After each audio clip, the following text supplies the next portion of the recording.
केजना गरिरहेछ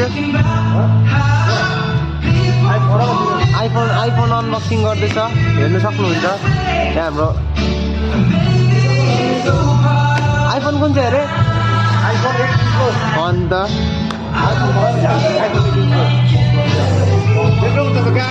आइफोन